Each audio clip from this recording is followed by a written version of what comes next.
Hello, this is JG, and this is podcast Unical Codependency No More.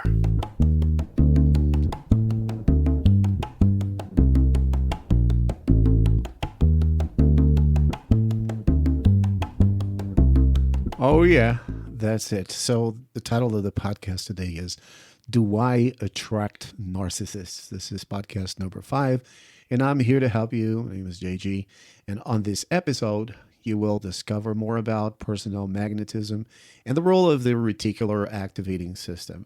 We hope you find useful and enlightening information on this podcast.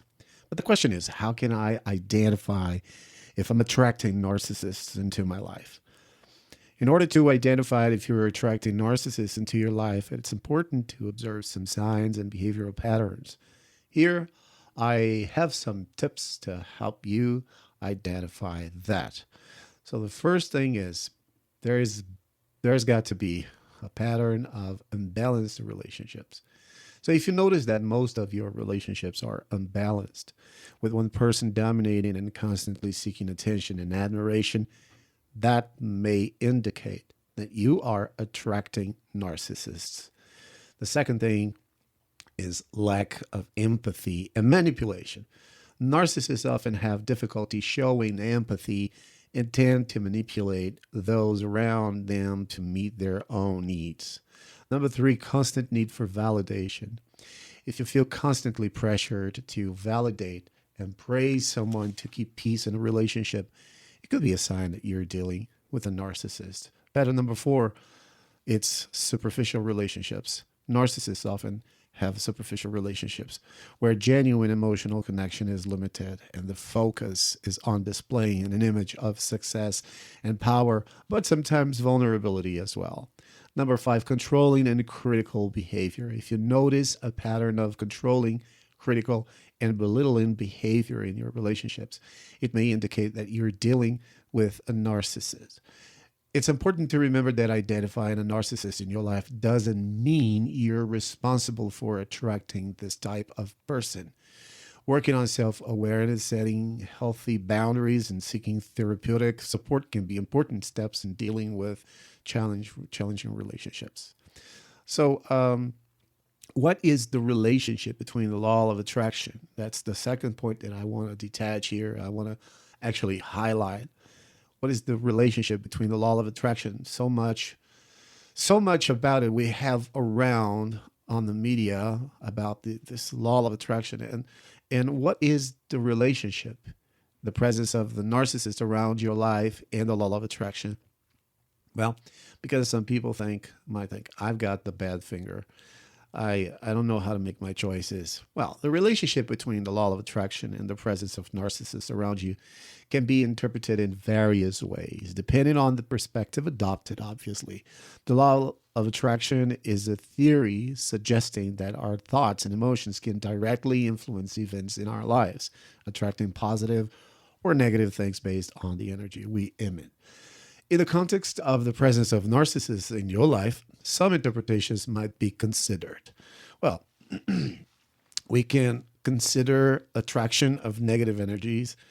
And according to the law of attraction, if you're emitting negative thoughts, insecurities, or low self-esteem, you may end up attracting people with narcissistic behavior who take advantage of these vulnerabilities. There is also repetitive behavioral patterns. And if you have thoughts or behavioral patterns that attract dysfunctional relationships, the law of attraction can be used to explain why you keep attracting narcissists into your life. Focus on self-discovery and self-awareness is also one of the causes, because using the principles of the law of attraction, you can work on personal development, strengthening your self-confidence, setting healthy boundaries, and attracting more positive and balanced relationships. It's quite essential to note that the law of attraction is not a scientifically proven theory, and it can be interpreted in various ways. Therefore, when analyzing the presence of narcissists in your life, it's crucial to also consider another factor, such as relationship patterns, self-esteem, and personal history.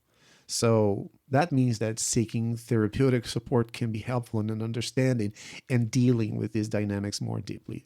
Well, Let's go straight to the point, cut to the chase, as people say in Hollywood, and answer the question: what are the possible causes of attracting people with narcissistic behavior? Well, there are several possible causes for attracting people with narcissistic behavior in your life. If you grew up in a family environment where there was a lack of empathy, emotional invalidation, and no boundaries, you may be more prone to attract narcissists, as these dysfunctional relationship patterns may seem familiar and comfortable. Individuals with low self esteem and insecurity may be more vulnerable to relationships with narcissists, as these people often seek external validation and can be easily manipulated by those who offer excessive praise and attention. Um, and there's another thing that it's quite common to see is that a lot of people have high tolerance for toxic behaviors such as manipulation, constant criticism, and lack of empathy. You may end up attracting narcissists who take advantage of these vulnerabilities. So some people have a natural tendency to want to care for and rescue others and save others, which can attract narcissists to take advantage of this disposition to meet their own needs without considering those of others. And if you have difficulty setting healthy boundaries and advocating for your own needs and values, you may end up attracting narcissists who take advantage of this lack of assertiveness.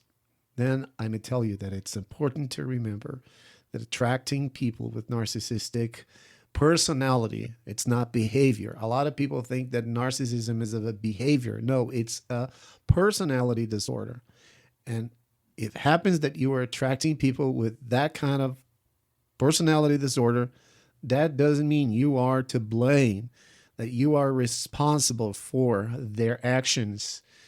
So, working on self awareness is strengthening self esteem, setting healthy boundaries, and seeking therapeutic support are important steps in dealing with toxic relationships and building healthier, more balanced relationships. I'll tell you a little bit now before you go so that you can understand that not everything that glitters is gold, and there is something scientifically proven that you don't have the bad finger.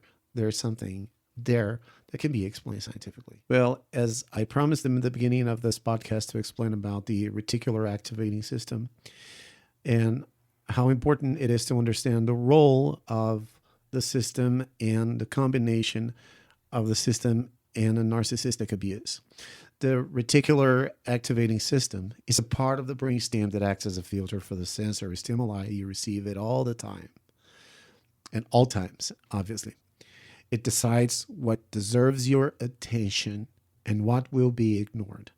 Imagine it as a kind of a gatekeeper for your brain, filtering the information to ensure that only the most relevant reaches your consciousness. And that is exactly where the dangerous part it is. So it's pretty much like this. Imagine you want to change your car. You want to buy another car. And then you take a lift and then you enjoy the car, enjoy the ride. And you ask the driver, well, what car is this? The driver will give you all the information, will supply all the information. And as soon as you finish your lift, the ride, you go back home and then you go to the internet and you search for the car and you see all the specs of the car and everything. And then from the next day on, everywhere you go, you start seeing that car. So you take it as a sign that, wow, I think that I'm very much attracted to that car. It's a kind of a sign. Actually, it's not a sign. It's not spiritual. Is that the simple thing is that the reticular activating system, which has been developed, it's part of the brainstem that acts as a filter for the sensory stimuli you receive. So you just received that stimuli, and then you decide to pay attention to only one thing. That one thing is, I gotta buy that car. The same happens to a person who is attracted to a kind of person.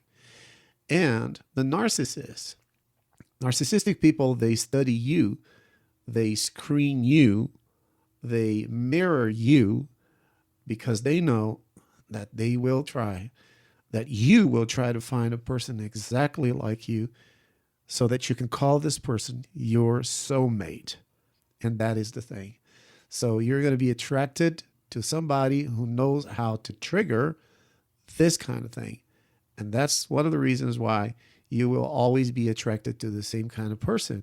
A person that in the beginning acts like you, speaks like you, likes the same things, and you're practically falling in love with yourself, but you don't know it's yourself. You think it's the other person because the other person is using your self in order to have supply, in order to feel validated, because narcissists also need validation. So believe it or not, this has nothing to do with the law of attraction. It has to do with your reticular system. And that's it. Thank you very much for listening to the podcast. Don't forget to thumbs up for it, subscribe to the channel, thumbs up, and share. See you next time. Bye-bye.